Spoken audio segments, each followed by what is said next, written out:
got a chance to see the new zombie flick. Are they really zombies, though? Infected flick. 28 years later. Let's talk about it right now.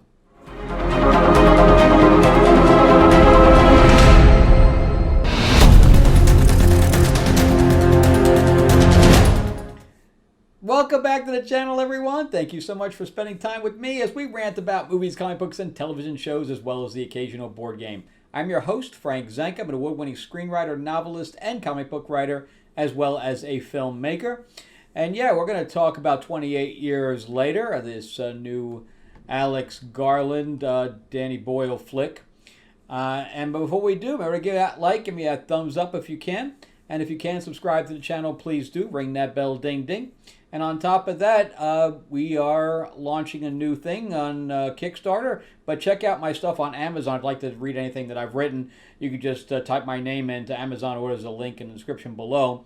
You'll see my 4-novel sci-fi quadrilogy, Destiny Aurora. That was also made into a board game, an RPG, and a graphic novel. It's also on Audible and Kindle. All my books are on Kindle, plus my fantasy book, Tales of Ravenor, the Iron Witch. And then the new comic that I just mentioned is now on Kickstarter. We're in pre-launch right now, so definitely get notified about when we launch. All you have to do is click this QR code here or the link in the description below. It'll take you right there to Kickstarter. Just click Notify Me. And then as soon as we launch, you'll be able to get use of all of the early bird specials and things to that effect. We're about to break 100 followers, so jump in there now. I'm hoping to get 200 or 300 followers. I just launched the thing, so it's got a lot of good feedback already, and all you can see is a couple of the covers. So, but we have Cinderella in there murdering people. We have Captain Hook using that hook to disembowel people. It's gonna be awesome. Then you got Tiger Lily chasing them all down. It's gonna be fun. Anyway, let's jump into 28 years later. I'm not really a big fan of the series, so you have that right off the bat. I don't think I even saw the second one. I just saw the first one. This is produced by Cillian Murphy, by the way, which I found that was pretty interesting. I believe that he was in one of them. But I'm not a big fan of Alex Garland in general, especially not his new stuff. I didn't even see Warfare, but Civil War was enough for me not to really bother going to see it. But I am a big fan of his Dread, so there is that. And I like Ex Machina. So there's a couple of things I like at him, but the Dread is probably the best thing that I've seen him write. But the writing on this, I did not care for. I'll tell you that right off the bat. So first of all, this film was shot on a cell phone, or a variety of cell phones. They have rigs that I saw. I'll put a cool picture up here from the behind the scenes, where it's literally just attached to a lens rig. And then they have another one that has like 20 of them, 20 cell phones recording simultaneously. I'm not sure how that works. You can't really cut to them. I have to ask some people about how that works. I hit my cinematographer up and sent him a picture to ask me how that worked, because that's the first time I've ever seen that. And I'm not a big fan of shooting on cell phones at all anyway. It does give that grainy appearance. I don't know if you could shoot it in 4K or not. I don't know how big the cards are that go in a cell phone that you can record on.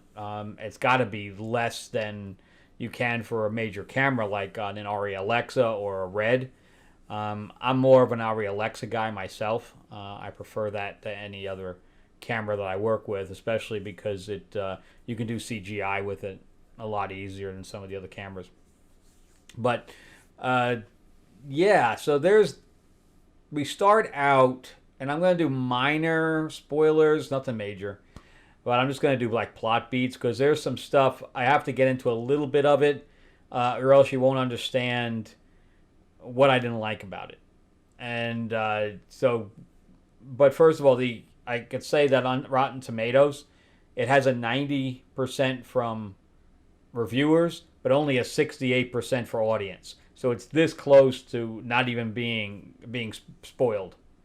So or being rotten, I should say. And a lot of the reviews I've seen kind of fall into the way that I feel about it. So this is a film where it's got a lot of style to it. I do like the style. I think that the composition of the shots is excellent. Excellent. I like the way he composes shots. It's very interesting. I don't like a lot of the cutaways that he does. Like he does cutaways to like World War II and even to the Crusades, like movies about the Crusades, just to show them firing, arrows, to show the comparison, how we've gone back in time, I guess, to the Crusades or medieval times. It lost me.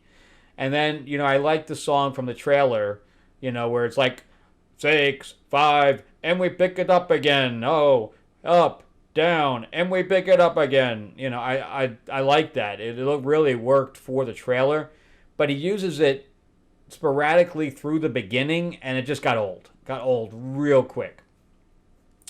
I love the scenery that it was done because they live on an island, and the island is connected to the mainland of England through a causeway.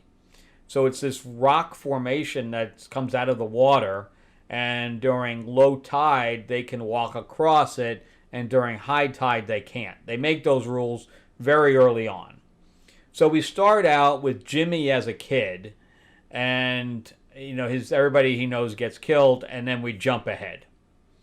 And there wasn't a whole lot of trailers in this film because I came in like 15 minutes late and the movie had already started, which I found very, very interesting.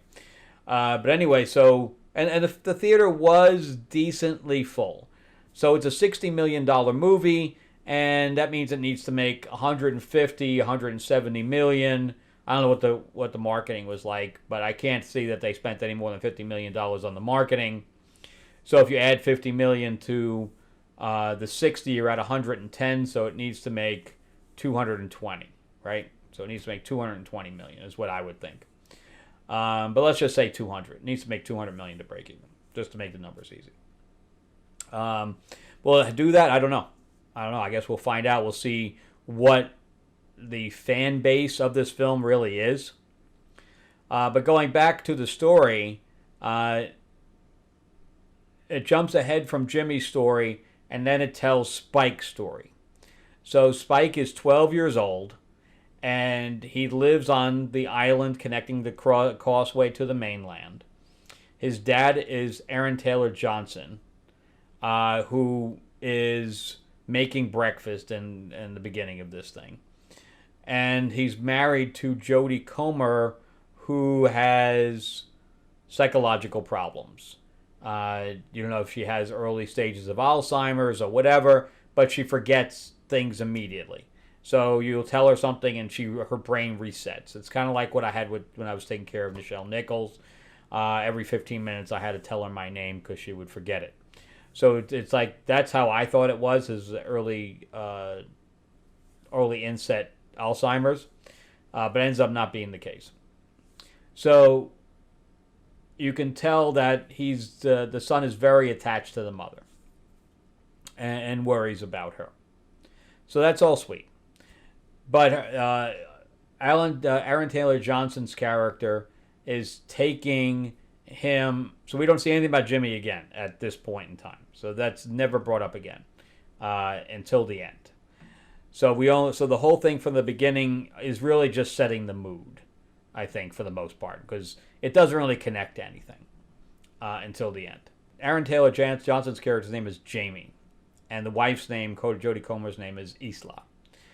So he decides that he's going to take Spike over to the mainland to do his first kill.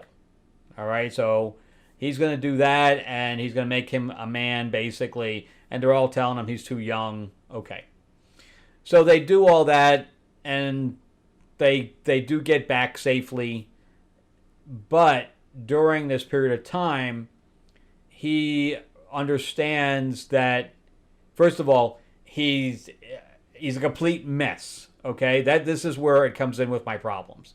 He's a complete mess during this whole altercation with these infected people.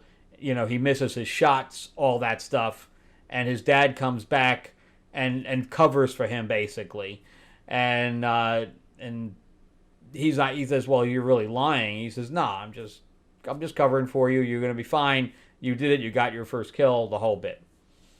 But he finds out that he's cheating on his mom, and that really pisses him off. So there's an altercation there, and on top of that, he finds out there's a doctor on the mainland that he feels can save his mother. Okay, so now I'm really getting into this is like the main plot. Everything that I've said up to this point is not. It's just set up. So we get into the main plot where, and I'm going to steal this from Adam Does Movies, in Spike's infinite wisdom, even though he was a mess going to the mainland, he is going to distract the town with a fire and take his mother, who doesn't remember shit, across the causeway to find the doctor by himself. What? That is the plot. That is the plot of the film. I'm like, what? And the father knew that because he asked him about the doctor. The dad knew where the doctor was because he saw the fire. That was where this whole thing came up. So he knew his son was taking the mother to the doctor. He knew that. That is established. The father never comes to look for them. Never. What? Aaron Taylor Johnson's got to be the worst father in the fucking world. How do you not go look for your son? And your wife, for that matter. Whether you're cheating on her on the side or not. But it made zero sense. It just pissed me off. That's all I could think about for the rest of the movie. Was like, when is Aaron Taylor Johnson showing up? And he's not. He's just not. Meanwhile, they as soon as they went across in the beginning, they immediately ran into the infected. The kid spends a whole night and day there, doesn't even see one of them. It's none of it really made any sense. Never made any sense. Then I'm not going to tell you, because that's just the plot. So I really haven't spoiled anything for you. But there's a part where we find out the mother's fate. And it doesn't bother the kid in the least. Not in the least. The kid is totally unaffected. When his mother was the whole reason that he was risking his life to do this, and the kid just kind of blows it off. None of the writing made any sense. None of it. Like when you leave a movie, like when I left Ballerina, I felt, that I had seen a movie, or I was experiencing a story where I felt, fulfilled by what the events of the movie happened and what the outcome was, so I felt fulfilled by that. This one, I was not. I walked out going, did I really like any of those plot beats? Did I like any of the outcomes for any of these characters? No. So I almost felt like I wasted my time working with these characters, or following these characters on this adventure. I walked out going, I'll never remember this again, because I didn't connect with anything. I didn't connect with the arcs of these characters. Nothing. Like when I watched The Walking Dead, especially when you're on the farm in the beginning, and then the whole fight with the governor. That stuff, stick with me. I really liked a lot of that stuff, and we felt, that we had a team of people that were working together to accomplish something, and we got to see the conflicts between them, and we got to see, the outcome and how they worked together, and they were ultimately victorious. And we have, the leader, and we have, all that stuff. Even when we were dealing with Negan and all that stuff. We lost some of the people. We felt things for when that happened. Here, nothing. Nothing. First of all, you don't have a team, which I think is detrimental. Because originally I thought the film was going to be a coming-of-age film with a father and a son, and that's not what this is at all. I mean, the guy ends up being a mama's boy, I guess, more than a daddy's guy. But I guess it is a coming-of-age film, but, I mean, the kid goes from missing every shot to hitting everything. So it was immediate, too. Immediate. I mean, like the next day. He was suddenly over his fright. I don't know. I can't recommend this film for anyone that's not a fan of Danny Boyle and the 28 Days, Weeks Later trilogy. If you are a fan of them, you're going to find stuff here you like. If you're a zombie fan, you're going to like some parts of this. But if you're just looking for a movie that, is going to fulfill you by the end, you're not going to find that here. So for me, in my personal opinion, in my review of this film, out of 10, it's a 4. It's a 4. I do want to hear more about what the technology is of this. Of course, I probably would never shoot on a cell phone, but I know that these guys like to dabble and experiment. And I am a fan of the cast. I like Aaron Taylor Johnson, and I definitely like Jodie Comer. I like pretty much everything that she's ever been in. But anyway, that's it for me. Let me know what you guys think. Did you guys like it? Did you guys see it? Are you looking forward to it? Are you a big fan of the trilogy? Let me know.